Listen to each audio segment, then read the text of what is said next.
starts providing financial assistance to July uprising victims. Chief Advisor terms July uprising victims as living history. আপনি ইতিহাসের স্রষ্টা, আপনার ছেলে, আপনার সন্তান, আপনার ভাই, আপনি নিজে যিনি আহত হয়েছেন, যারা এখানে আসছেন, তারা ইতিহাসের স্রষ্টা। ইতিহাসের স্রষ্টাকে সাধারণ মাপকাঠি দিয়ে, টাকা পয়সা দিয়ে হয় না। যে জাতি ইতিহাসকে স্মরণ করতে পারে না, সে জাতির ভবিষ্যৎ নেই। Three-member BNP delegation led by Secretary General calls on Chief Advisor.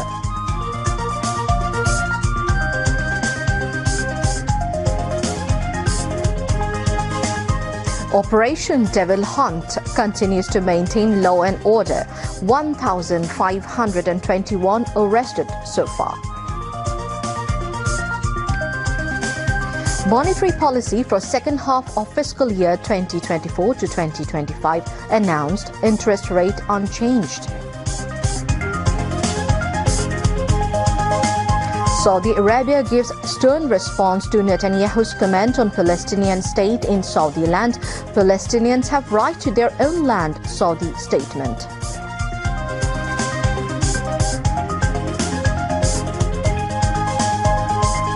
And in Lahore, New Zealand beats South Africa by 6 wickets in second match of Tri-Nation Series. Assalamu alaikum viewers, I'm Tanzila Manar Sultana welcoming you all to news at 10. You have just heard the headlines, now moving on to news in details. The government's financial assistance to the families of the martyrs and the injured in the July uprising has officially started from today. Chief Advisor Professor Muhammad Yunus inaugurated the program at the Chief Advisor's office this morning. The Chief Advisor exchanged views with the families of the martyrs and the injured in the July uprising. Chief Advisor Professor Muhammad Yunus said, "Today is an important day for the families of the martyrs and the injured in the July uprising. Institutionally, you are part of the government," he said. "The martyrs and wounded of the July coup were the creators of history and could not be measured by ordinary standards." Professor Yunus said, "Those who are guilty must be prosecuted and those who are not guilty should be brought to the right path." He said, "Those who fled will not sit idle. They will conspire in various ways, but all will have to be united to build a new Bangladesh."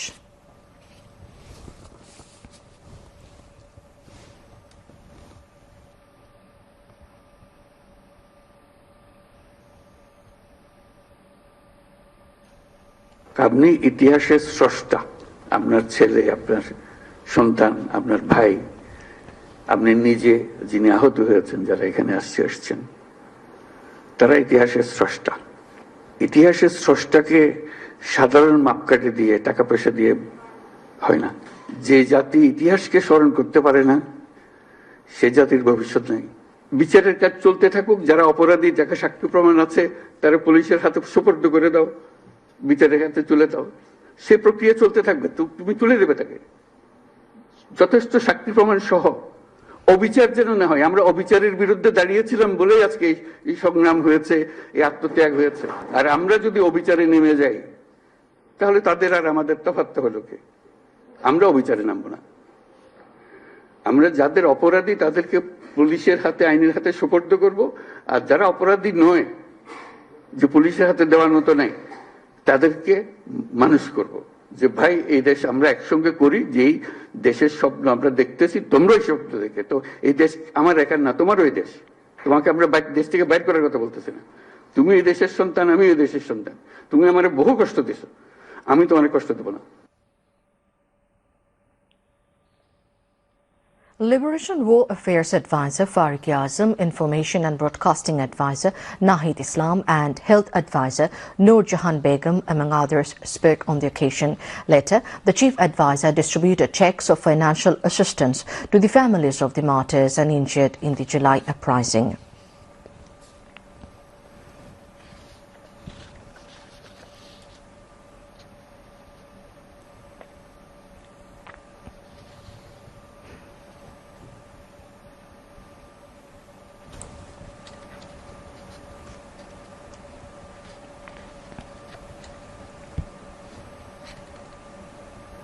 A three-member delegation led by BNP Secretary General Mirza Fakhrul Islam Alamgir held a meeting with Chief Advisor Professor Muhammad Yunus.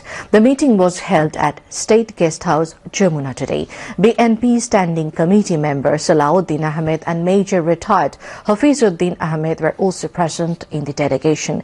In the meeting, they discussed important issues including the announcement of the roadmap for the national elections, the current political and law and order situation of the country.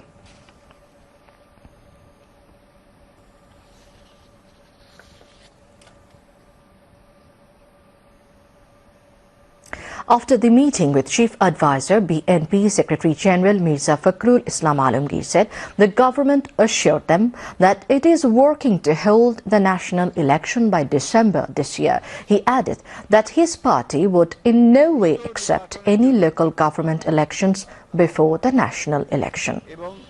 ন্যূনতম যে সংস্কার সেই সংস্কারগুলো সম্পূর্ণ করে যে কাজ তারা করেছেন ইতিমধ্যে কমিশন রিফর্ম কমিশন করেছেন একটা তাদের সঙ্গে আলোচনার ভিত্তিতে আপনার একমত হওয়ার প্রেক্ষিতে আপনার কনসেনসাস হওয়ার প্রেক্ষিতে আপনার দ্রুত নির্বাচন দেওয়ার বিষয়টা আমরা তাদের সঙ্গে কথা বলেছি।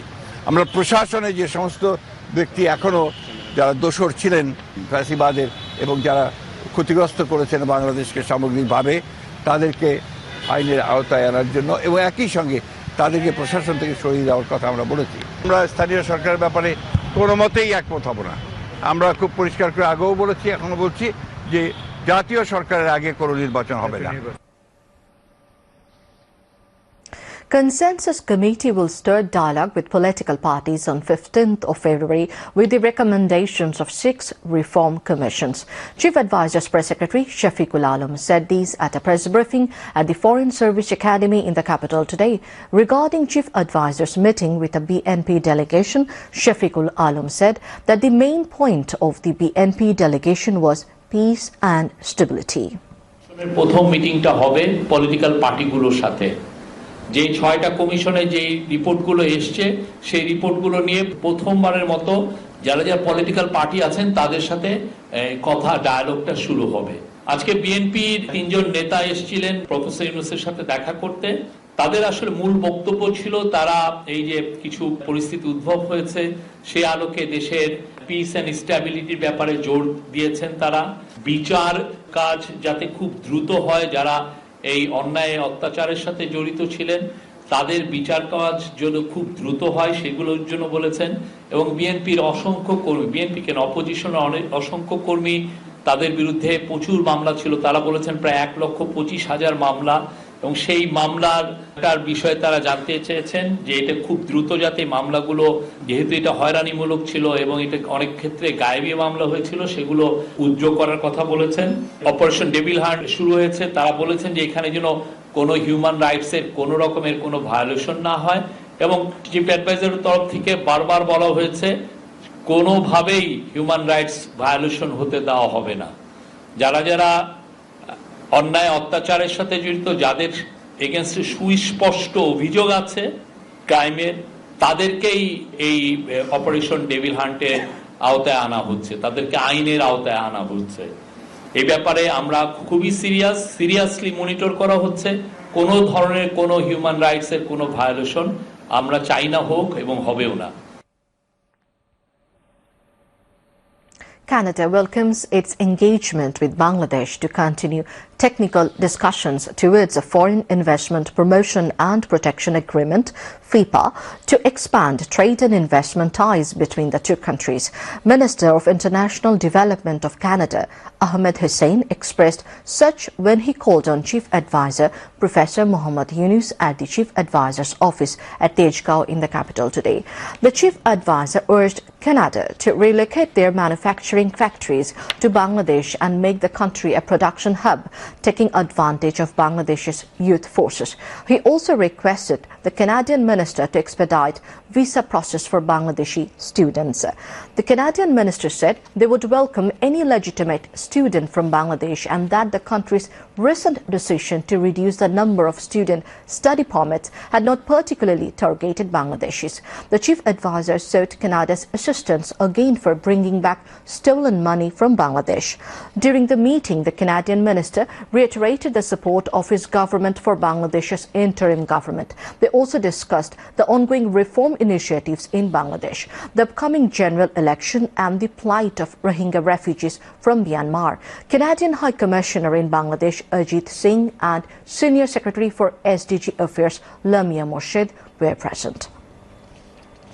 Chief Advisor Professor Mohammad Yunus has asked the SCB Global CEO to speak on behalf of Bangladesh, highlighting the reforms being undertaken by the interim government since August.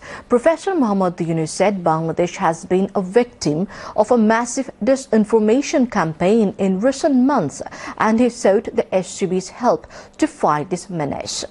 The chief advisor made the call when the global chief executive officer of the SCB, Bill Winters, called on him at his Tejgaon office in Dhaka today. Chief advisor sought support from the Standard Chartered Bank to help trace and recover tens of billions of dollars siphoned off by people close to dispersed autocrat Sheikh Hasina. Winters assured that Standard Chartered will support Bangladesh reach its potential through its international network and global expertise. Religious Affairs Advisor Dr. AFM Khalid Hussain today directed the Hajj agency owners and operators concerned to complete necessary contracts with the Saudi Hajj service provider company by February 14. Agreements with Saudi service providers must be completed by the February 14 with no possibility of extension. He said this at a press conference on Hajj 2025 at the Secretariat today. The advisor said if any pilgrim's contract remains incomplete, neither the Saudi nor the Bangladeshi government will take responsibility. The agency concerned must bear the consequences. 1,521 people were arrested so far across the country in Operation Devil Hunt that began from Saturday night. In a message today, police headquarters said of the arrested 1,521 people, 1,178 were wanted in different criminal cases and 343 were arrested under the Devil Hunt operation. Ongoing Joint Forces Operation Devil Hunt is aimed at arresting those trying to make the country unstable. Law enforcers will work with magistracy power relating to the Operation Devil Hunt.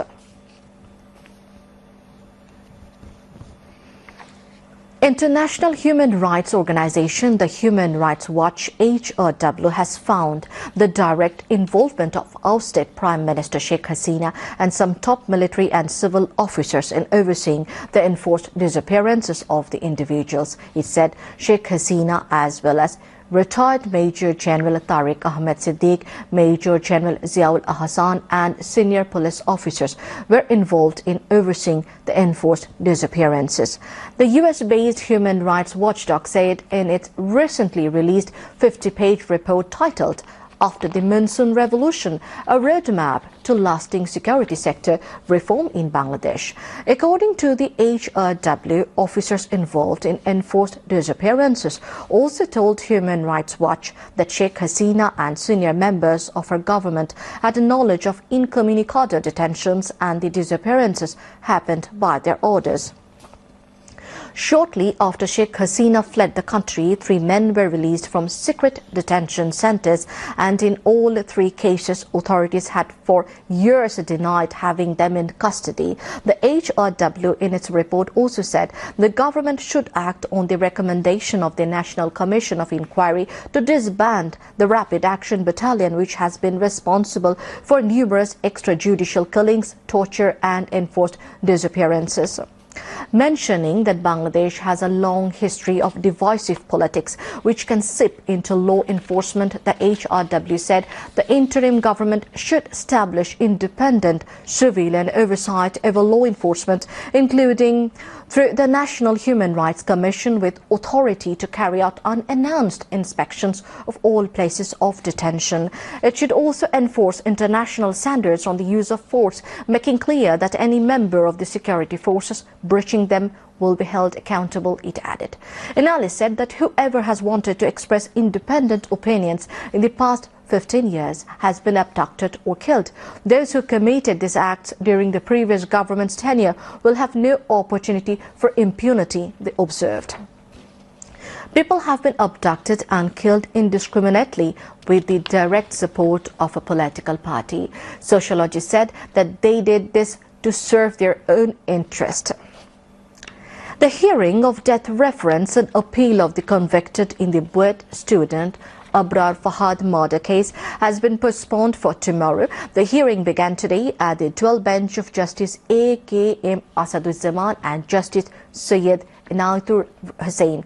On December 9 in 2021, the trial court in Dhaka gave death sentence to 20 persons and life-term jail sentence to 5 persons in Abrar Fahad murder case. Electrical and Electronic Engineering Department's student Fahad was residing in room number 1011 of Shere Bangla Hall in Buet. On the night of October 6 in 2019, he was beaten to death by a group of leaders and activists of Chhatra League. TCB's truck sale activities have started from today ahead of Ramadan. Anyone other than TCB's Smart Family Card holder can buy products from here. Authority concerned said that this program would continue in 50 points of the capital. During the upcoming Ramadan, beneficiaries will be able to purchase 2 liters of edible oil at 100 taka per liter, 2 kg of lentils at 60 taka per kg, 1 kg of sugar at 70 taka per kg, 2 kg of chickpeas at 60 taka per kg, and 500 grams of dates at 155 taka. Bangladesh Bank has declared the monetary policy for the second half of current fiscal year with interest rate unchanged. Governor of Bangladesh Bank, Ahsan H. Mansoor, announced the monetary policy at Central Bank Auditorium in the capital this afternoon. Bangladesh Bank Governor expressed hope that the general inflation rate would come down to 8% by June this year. Governor said the main goals of monetary policy are to contain inflation, stabilize the foreign exchange market while building foreign exchange reserves of Bangladesh Bank, and address the rapidly rising non-performing loans. Given the global and domestic realities, Bangladesh Bank remains committed to a tight monetary policy stance for the second half of fiscal year 2025, he added.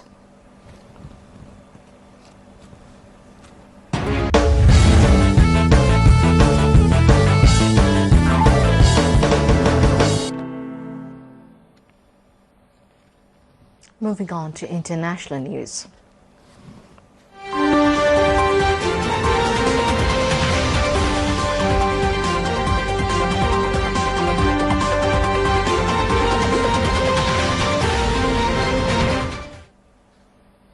China's tit-for-tat import taxes on some American goods came into effect on Monday as the trade war between the world's 2 biggest economies escalates and US President Donald Trump threatens to hit more countries with tariffs. Beijing announced a plan on 4th of February, minutes after new US levies of 10% on all Chinese products came into effect. On Sunday, Trump said he would impose a 25% tariff on all steel and aluminium imports into the US, a move that will have the biggest impact in Canada, with a full announcement to come on Monday. Speaking to reporters on Air Force One en route to the Super Bowl, he also said he was planning reciprocal tariffs on other nations, but did not specify which ones would be targeted. China's latest tariffs on US goods include a 15% border tax on imports of US coal and liquefied natural gas products. There is also a 10% tariff on American American crude oil, agricultural machinery and large engine cars. Last week, Chinese authorities launched an anti-monopoly probe into technology giant Google, while PVH, the US owner of designer brands Calvin Klein and Tommy Hilfiger, was added to Beijing's so-called unreliable entity list. China has also imposed export controls on 25 rare metals, some of which are key components for many electrical products and military equipment. Riyadh has condemned Israeli Prime Minister Benjamin Netanyahu's comments on the establishment of an independent Palestinian state in Saudi Arabia. In a statement, the Saudi government said the Prime Minister was trying to divert attention from Israel's crimes in Gaza, including ethnic cleansing. The Kingdom of Saudi Arabia reaffirms that the Palestinian people have the right to their land, the Saudi Foreign Ministry said in a statement, and they are not infiltrators or immigrants who can be driven out by the cruel Israeli occupiers at will. In an interview with Israeli broadcaster Channel 14 on Thursday, Netanyahu said the Saudis could establish a Palestinian state in Saudi Arabia. They have a lot of land there. Arab countries including Qatar, Jordan, Egypt, the United Arab Emirates, Kuwait and Iraq expressed anger after his remarks. Before Netanyahu, US President Donald Trump was criticized for his comments on Gaza. He recently said the United States would take control of the Gaza Valley after the end of the conflict. Palestinians will be removed from there elsewhere. Arab leaders condemned Trump's remarks.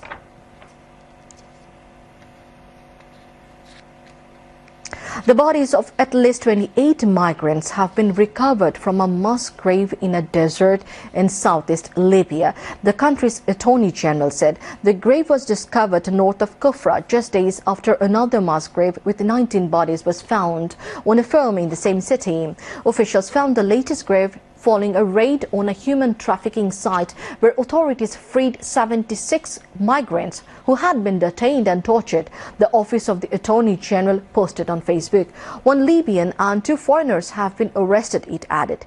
Images shared online show police and volunteers digging in the sand before placing corpses in black bags. The search in Kufra, more than 1,700 kilometers from Libya's capital Tripoli, is continuing. Member of National Standing Committee of BNP, Mirza Abbas, has urged BNP leaders and workers to remain united for establishing a secular, democratic, accountable and prosperous Bangladesh. Abbas was addressing a workshop organized by Dhaka Mahanagar South Unit of BNP at Motijil Eidgah ground here. The workshop was aimed at dissemination of 31-point state reform agenda announced by acting BNP Chairman Tariq Rahman. Mirza Abbas said judicial trials and state reform can run alongside preparations for election. Among others, Rafiqul Alam Mujnu, Abdus Salam, Afroza Abbas, Mahadi Amin and engineer Ishraq Hussain addressed on the occasion.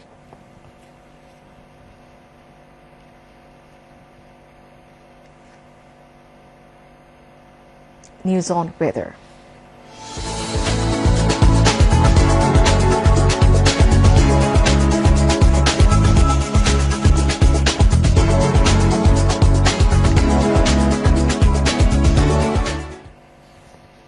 Met Office in its weather forecast till 6 p.m. tomorrow said weather may remain mainly dry with a temporary partly cloudy sky over the country.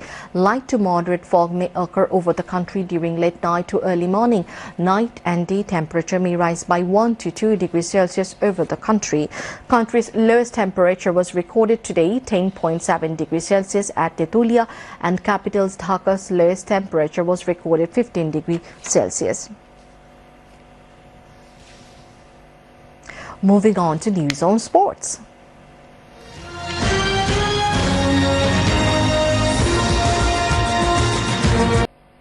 Ken Williamson's brilliant century guided New Zealand into the final of the Tri-Series as the Black Caps registered a 6-wicket win over South Africa at Gaddafi Stadium in Lahore on Monday. Williamson's match-winning ton overshadowed South African opener Matthew Britsky's record score on debut. Britsky scored 150, the highest score by any batter in his first one-day international, to lift South Africa to 304 for 6. But Williamson's unbeaten 133 saw New Zealand score 308 for 4 in 48.4 overs and secure a final spot. Williamson hit his first ODI century in nearly 5 years and was ably supported by opener Devon Conway, who missed his century by just 3 runs.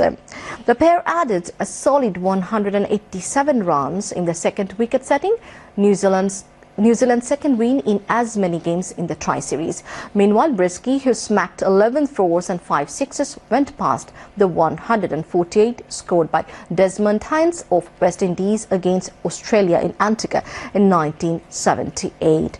Pakistan, the third team in the Tri-Series, will play South Africa on Wednesday in Karachi to decide who meets New Zealand in the final at the same venue on Friday. Ireland beat Zimbabwe by 63 runs in the one-off test at Bulawayo on Monday. Zimbabwe started day 5 requiring 109 runs for victory as they chased 292, but left-arm spinner Matthew Humphreys' 7-wicket match haul proved crucial. Humphreys' 6 for 57 in the second innings destroyed the host batting line as the Irishman celebrated the victory.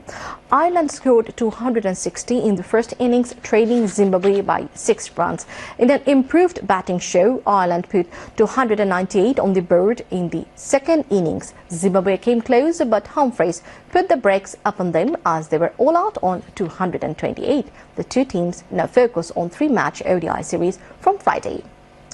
To end the bulletin, headlines once again. Government starts providing financial assistance to July uprising victims. Chief Advisor terms July uprising victims as living history.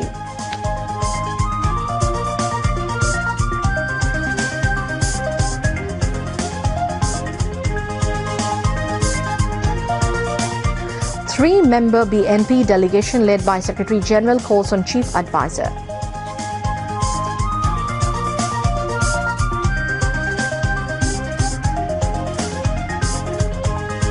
Operation Devil Hunt continues to maintain law and order. 1,521 arrested so far.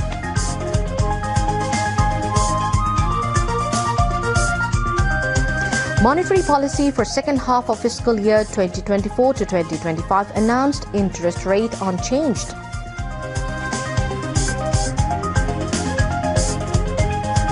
Saudi Arabia gives stern response to Netanyahu's comment on Palestinian state in Saudi land. Palestinians have right to their own land, Saudi statement.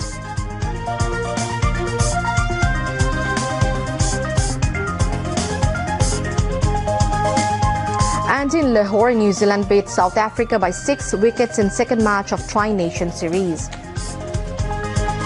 And that's all from the newsroom for the moment. Thank you for staying with us, and we invite you all to watch our next Bangla news at midnight. Until then, Allah Hafiz.